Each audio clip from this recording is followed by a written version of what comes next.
शानदार प्रेस का स्वागत है। यहाँ प्रधानमंत्री जी जिस निमित्त आ रहे हैं वो निमित्त बहुत बड़ा है। तो इस निमित्त इस नाते से बड़ा है कि जर्मनी और चीन के बाद भारत तीसरा देश है जो हाइड्रोजन ट्रेन चला रहा है।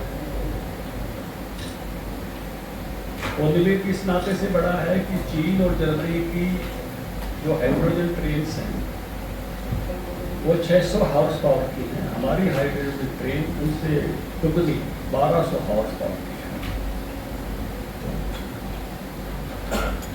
पूरी दुनिया में ये विषय बहुत तेजी के साथ आगे बढ़ा है कि दुनिया क्लीन एनर्जी पर बढ़ी है। हाइड्रोजन ट्रेन क्लीन एनर्जी है। भारत में अभी जो टोटल ट्रांसपोर्टेशन है उसका 18% क्लीन एनर्जी पर है। एक बड़ी दूरी हमने तय करनी है।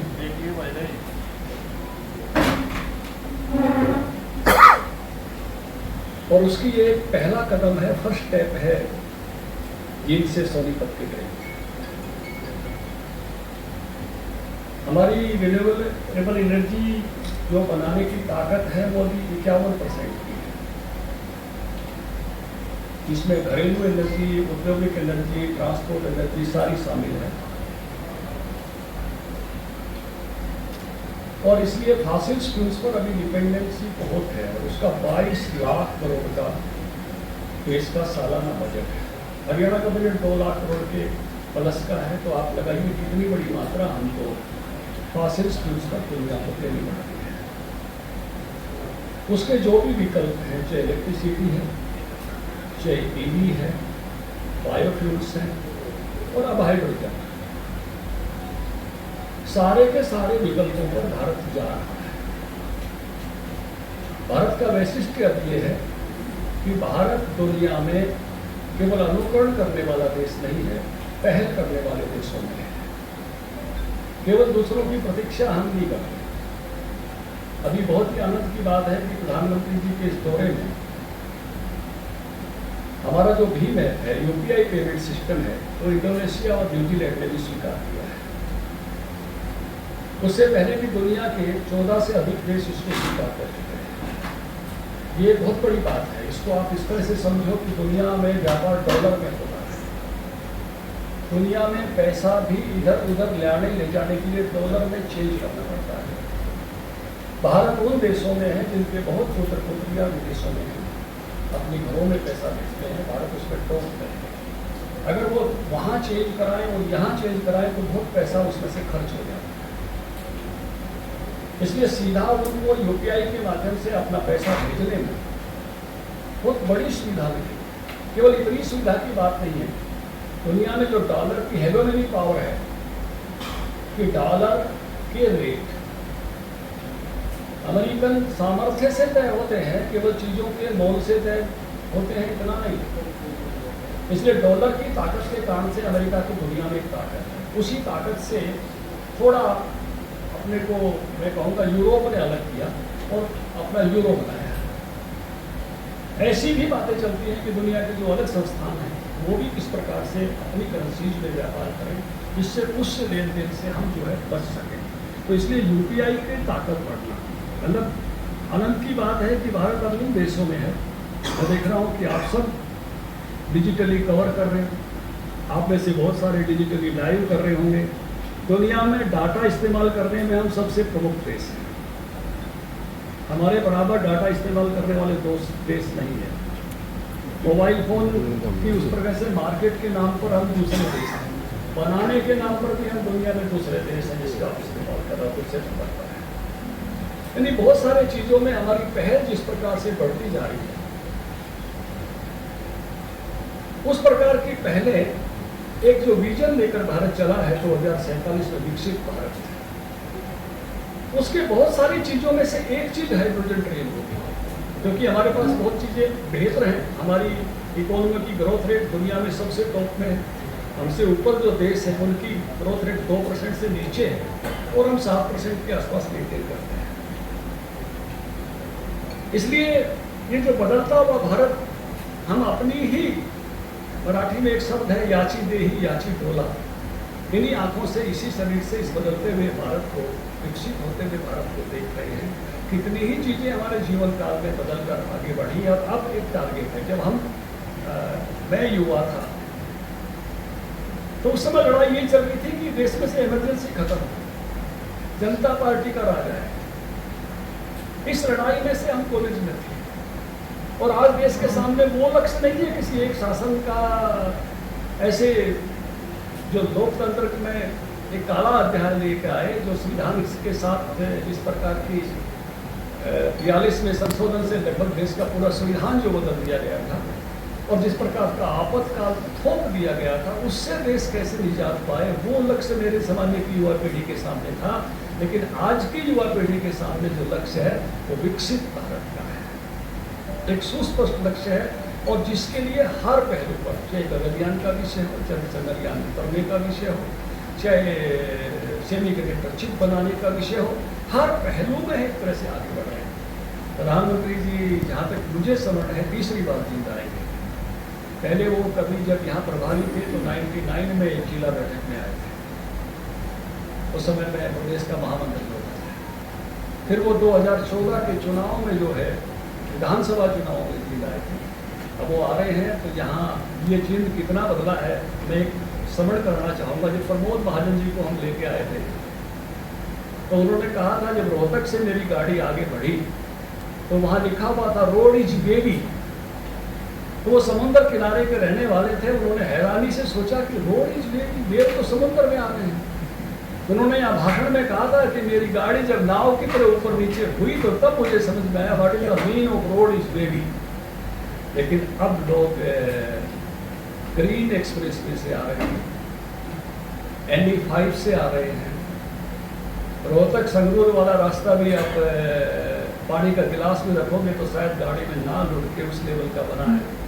5-5 हाईवे जिंद के आसपास जिस प्रकार के डेवलप हो गए, ये बदला हुआ जिंद, मुझे लगता है कि एक नए युग की शुरुआत का जो आगाज है, आने वाले समय में मैं इमेजिनेशन हम सब कर सकते हैं कि हाइड्रोजन ईंधन कितनी बड़ी चीज़ बनने वाला है, क्योंकि हाइड्रोजन केवल पानी से निकाल ली जाती है।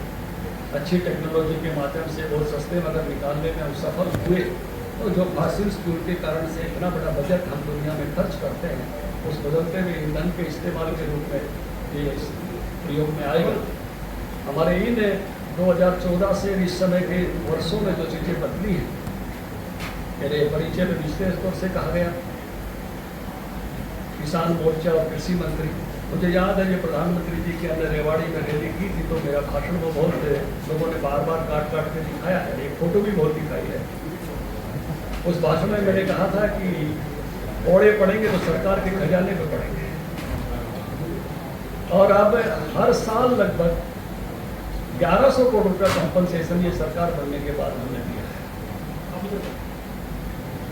पिछली सरकार का 10 वर्षों का भी 1100 करोड़ दी, फसल बीमा भी लाए और डिजास्टर मैनेजमेंट का पैसा भी बढ़ाया। पहली फसल पर उसको 12,000 किया, फिर 15,000 किया, भावांतर भरपाई लेके आए।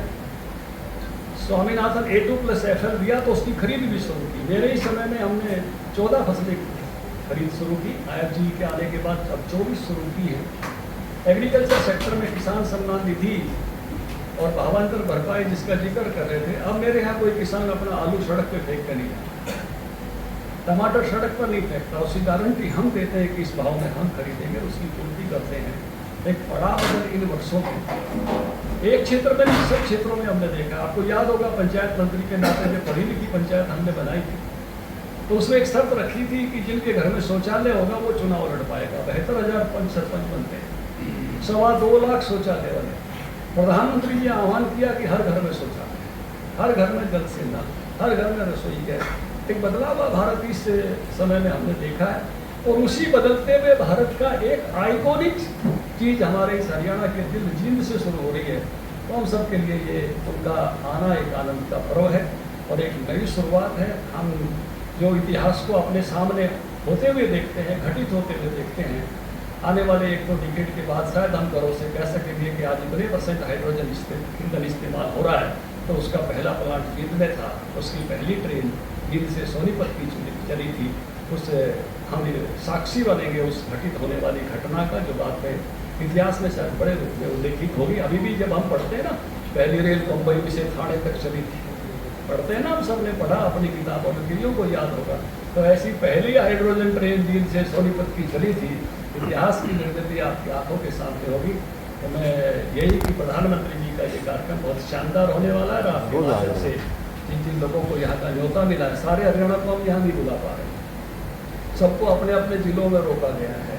आसपास की कुछ विधानसभाओं की ड्यूटी यहाँ लगाई है, क्योंकि इतनी बड़ी रैली कर पाना जो हरियाणा इतना एक्साइटेड उत्साहित है, तो उनको अपने अपने जिलों में बैठ कर भी सुनना पड़ेगा। लेकिन जिनको यहाँ का न्योता मिला है वो बड़े चाव के साथ बड़ी से बड़ी संख्या में पहुँचे। जिनको ड्यूटी मिली अपने जिलों में सुनने की है, या जब बाकी उद्घाटन हो रहे हैं, कुछ मेडिकल कॉलेज भिवानी, आरलो, जो बाकी उद्घाटन हो रहे रेलवे कॉरिडोर, हमारा कुरुक्षेत्र का पहले रोहतक में हमने ऊपर वाला कॉरिडोर बनाया, और अब वहाँ जो है कुरुक्षेत्र में भी ऐसा ऊपर वाला कॉरिडोर जहाँ रेल ऊपर से जाएगी, नीचे कोई समस्या नहीं रहेगी फाटकों की, पुलों की।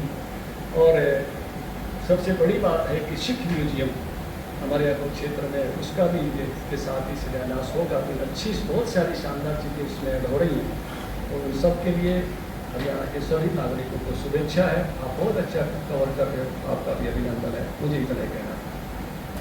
में बनने में 20 करोड़ का बजट आता है। आपने काफ़ी सरकारों का, पिछली सरकारों का बजट भी किया।